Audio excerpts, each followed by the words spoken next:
Hi everyone, this is the last video on Macbeth. It's going to be about femininity and female characters in the play. So femininity, state of being a woman and all the characteristics you associate with women. And we're talking about Western culture. Okay, so if you need to pause the video and look at it, because I'm just simply going to run out of time if I talk about absolutely everything on every PowerPoint slide, okay? So we know that the male characters both despise and fear women in the play. And we've got instances of this. Macbeth says, I must not yield to one of woman born. He thinks he's such a man that no man who has got anything to do with women can take him out. Like it would take a man who was just sprung out of the earth, or a male, engendered male, if you like, to take him out. That's how manly and masculine Macbeth is, how strong he is. Macduff says he was from his mother's womb untimely ripped. Ripped is a very violent word, suggesting there needs to be a violent separation between a male child and his mum in order for that child to grow up to be a proper manly man. Only a man like Macduff can take out Macbeth. Malcolm's first thing Malcolm says to promote himself as this ideal king is that I'm a virgin. I'm attracted to women, but I push them away. He has to push them away in order to be strong. That's the sense, anyway. Macduff leaves his wife and children. Now, you could say that he leaves his wife and children to get the aid of the English king to depose Macbeth, but he knows that by leaving his wife and children, he's putting them at the mercy of Macbeth, who is a tyrant and will take them out. As his wife says, Lenny Macduff says, his flight was madness. He loves us not. Well, arguably, no man in this play, apart from Macbeth, loves any woman. They're too scared to. Lady Macbeth also doesn't like femininity. She talks about how Macbeth is too full of the milk of human kindness. She needs to get rid of all that to make him a tough man of stone, a man of iron. Duncan is feminized a lot. Okay, so because he seems to be a weak and gullible king who kind of in some ways deserves to be taken out. So Macbeth in Act 2 presents Duncan as a woman. He compares himself as he strides along to Duncan's chamber with that, supernatural or imagined dagger floating in front of him. He imagines himself as being Tarquin. Remember, Tarquin was the ancient Roman who raped his best friend's wife. So therefore, if Macbeth is comparing himself to Tarquin, then he's also implicitly comparing Duncan to the woman who was raped, and the name of the woman who was raped was Lucretia. Similarly, Macduff, when he discovers Duncan's dead body, says the sight of his body will turn you to stone, and he therefore compares Duncan's dead body, to a Gorgon, another word for Medusa. And again, Medusa is a female character. All right, what are the reasons for this? Well, all the women in the play challenge male authority. As such, they've got to be sidelined to punish them for challenging the patriarchy. And I don't believe that Shakespeare thought women must be punished for challenging the patriarchy. You've got to remember the Jacobean audience was a patriarchal audience. King James I was ruling over a patriarchal society. And just like Shakespeare wrote the play to flatter King James because King James controlled the flow of money to Shakespeare, so Shakespeare knew he really wouldn't get an audience if he didn't, by the end of the play, put these female characters in their place. It just would have been too shocking.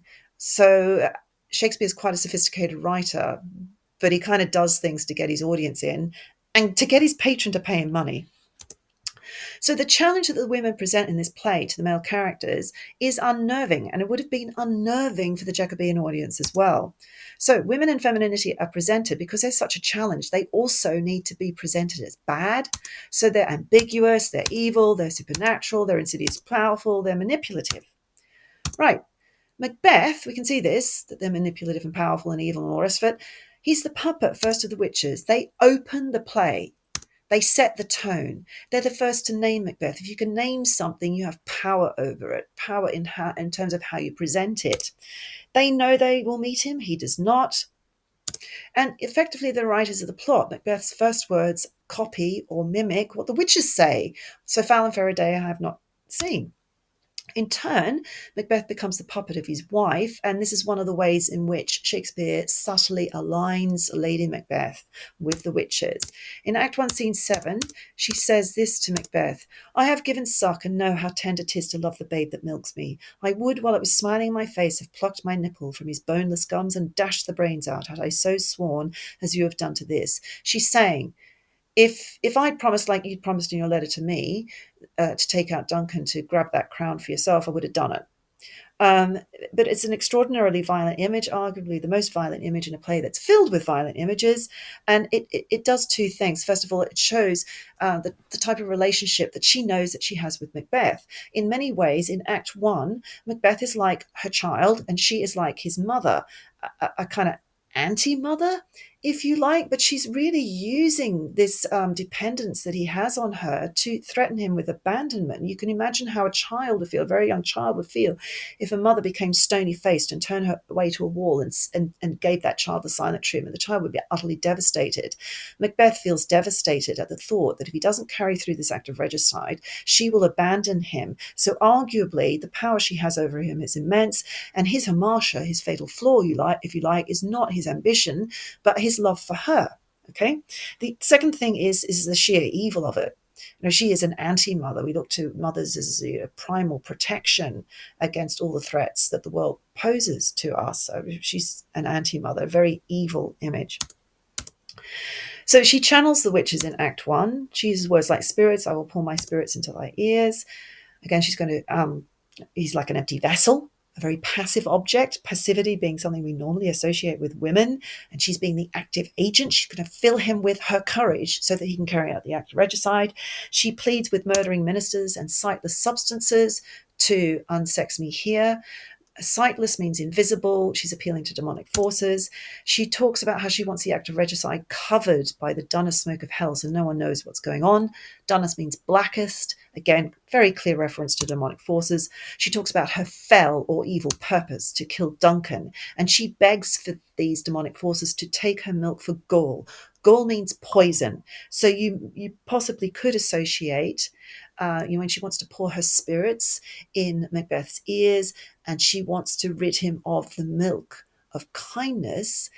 The images are very similar. She literally is going to fill him with poison. And if given that he's her child, I suppose you could even say, if you want, that she wants to breastfeed him poison. That's how weird their relationship is. It's a very unnerving relationship, but that's precisely the point. Any relationship with any woman in this play is unnerving, scary, and threatening. She then asks to be unsexed, which links her to the witches, because the witches are ambiguous. Women are ambiguous. Are they this? Are they that? We don't know.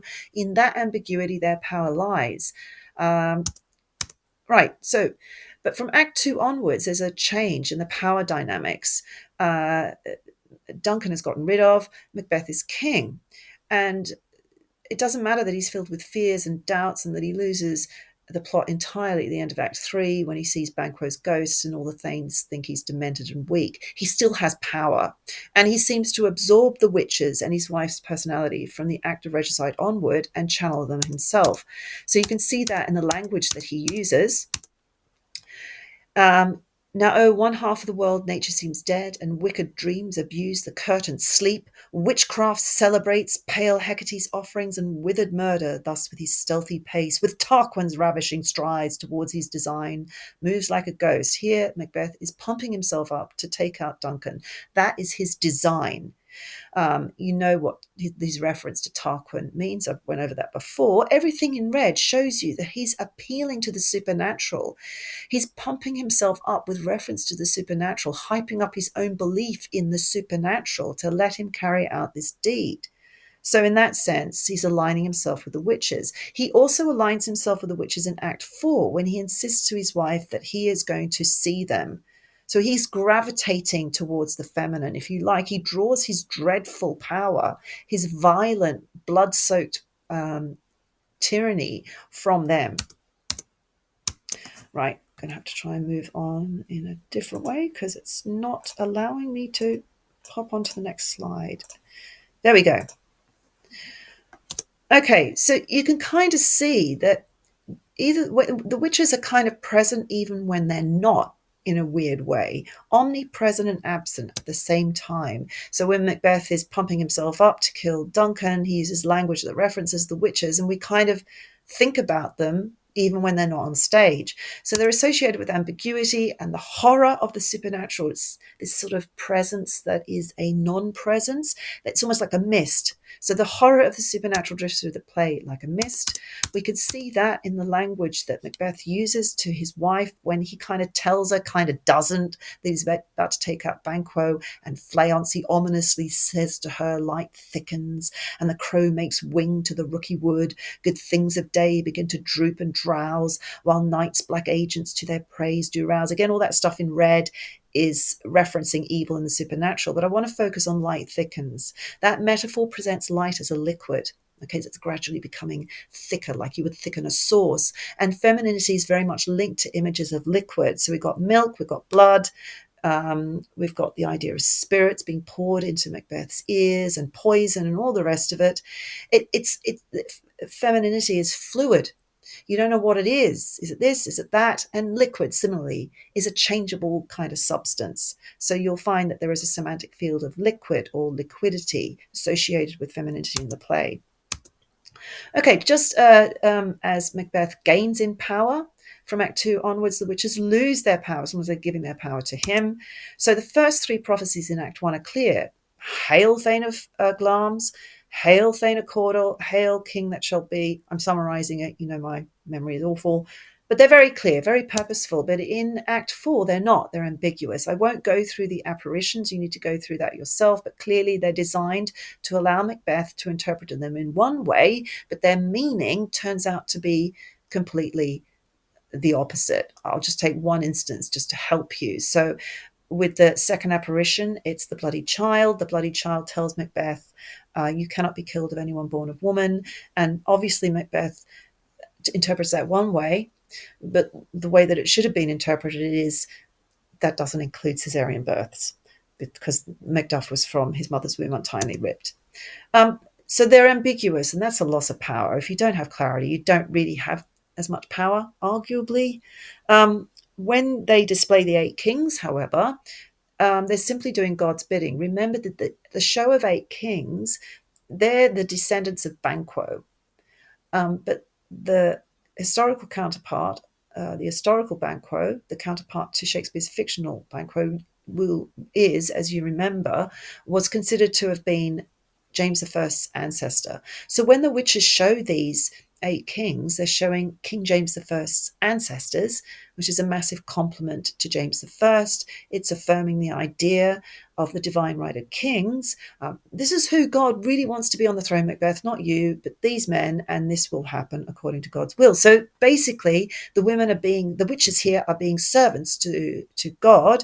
So I guess they're reassuming their allotted place in the hierarchy set by the patriarchy, God being the top man and the witches just being there, being compliant. Okay, similarly, Lady Macbeth loses her power throughout the play. She says in Act 2, Scene 2, even before Macbeth comes on stage with those bloody daggers, had he not resembled my father, had Duncan not resembled my father, I would have taken him out. But she wouldn't have treated her father like that. There's an implication here that she honoured her father, and the father stands in for the patriarchal order. She knows she has to give way. Eventually, in Act 3, Scene 2, we know she's a very different woman to the woman she was in Act 1. Macbeth is obsessed with his fears. He doesn't so much talk to Lady Macbeth anymore, he talks past her or through her. And she says to him when he's obsessing about his fears that eat away or sting his mind like scorpions, she says, you must leave this. She's using high modality language here in the word must, but it has the opposite effect, the high modality language she uses in Act 1. Here, it has no use or purpose whatsoever. She says it in a tired way, as if, oh, here we go again, and he's not going to listen to me when I say he should drop it. We know that he says to her, be innocent as the knowledge, dearest Chuck, when he talks about his proposed murder of Banquo.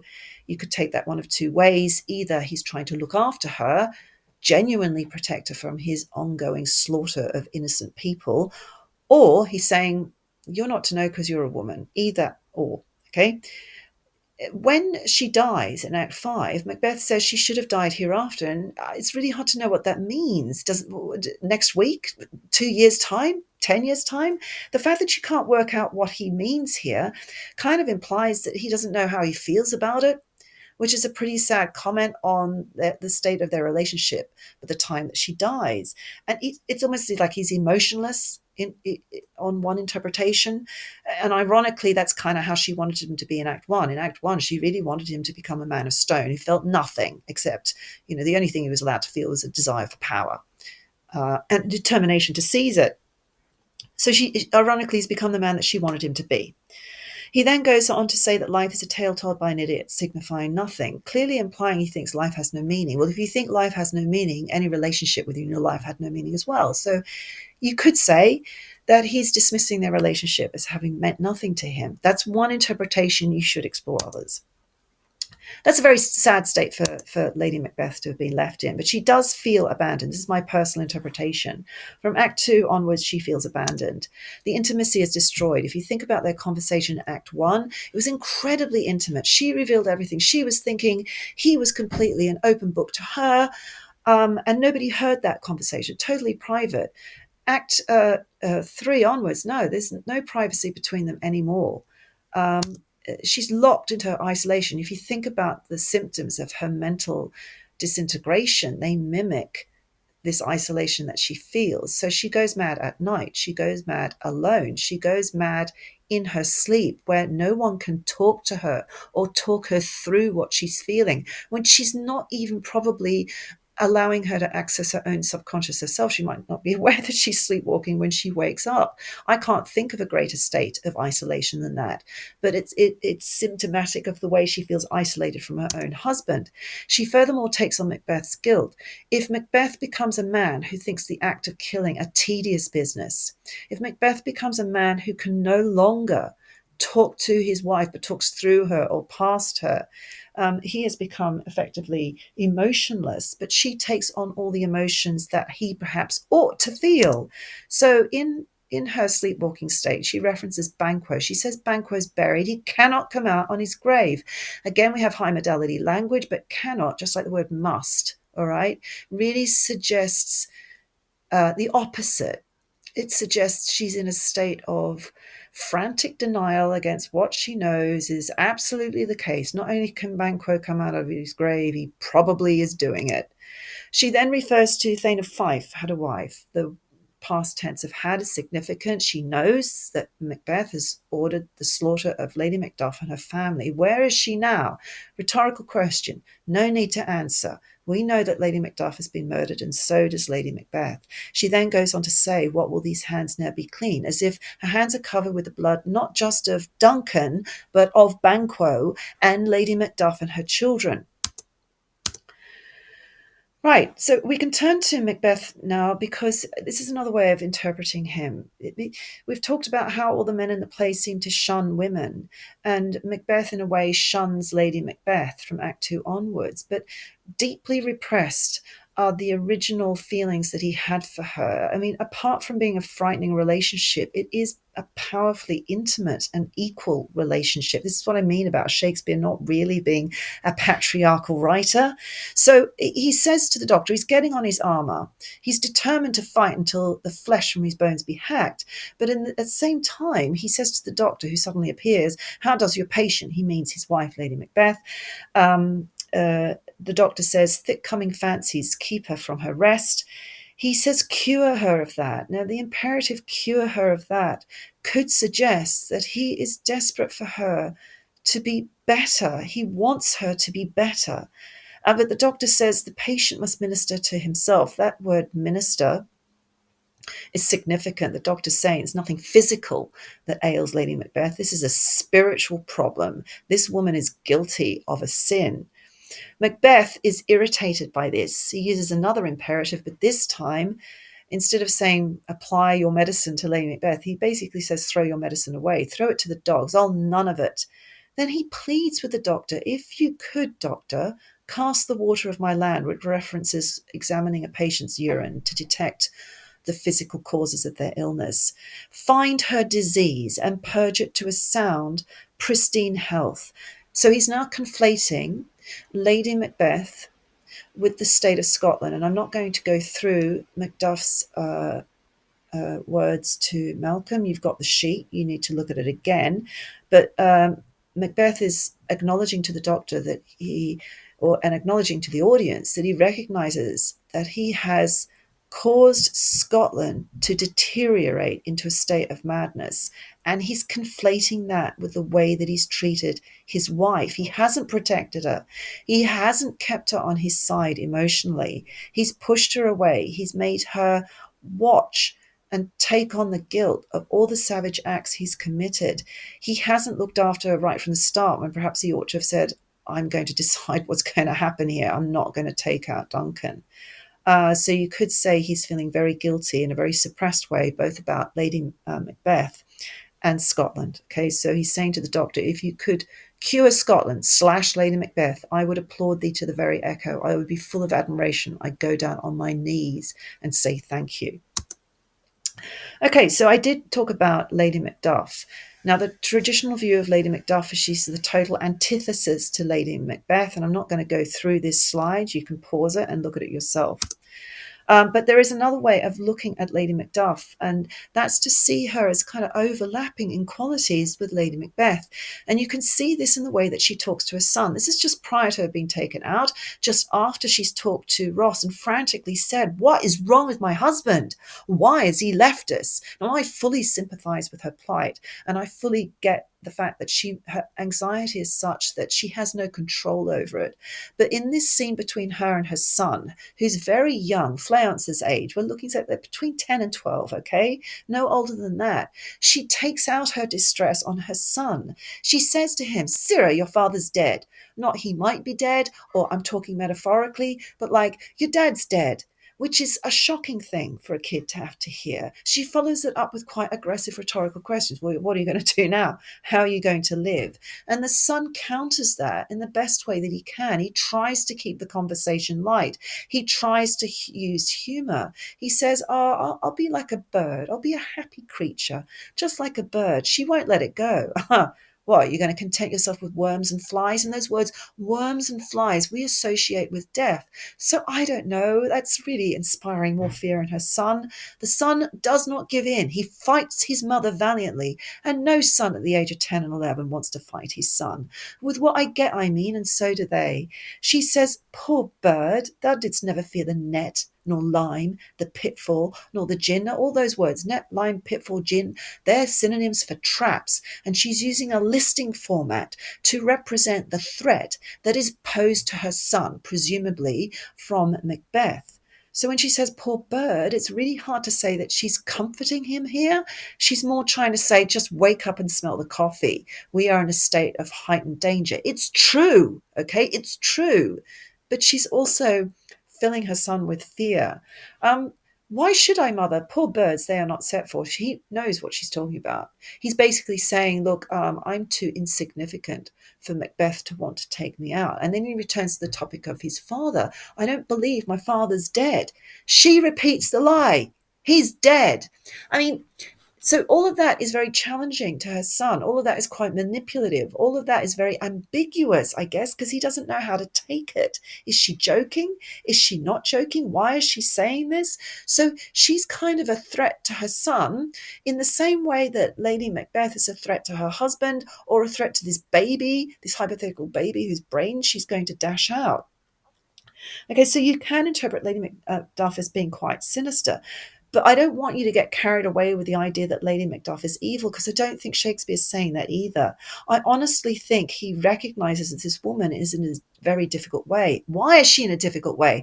Well, it's because of the men in the play. Okay, it's because of Macbeth, who is a powerful man. It's because of Macduff, who has left her alone. So in some ways, you could say, well, why is she being left in this state? It's the same way, why is Lady Macbeth left in a state where I suppose Macbeth just didn't do the right thing from the get-go? He should have made the correct decision, okay? Macduff arguably should have made the correct decision. But in any event, I've now kept to good time with this. So that is the end of this session. I'll see you later. Bye, guys.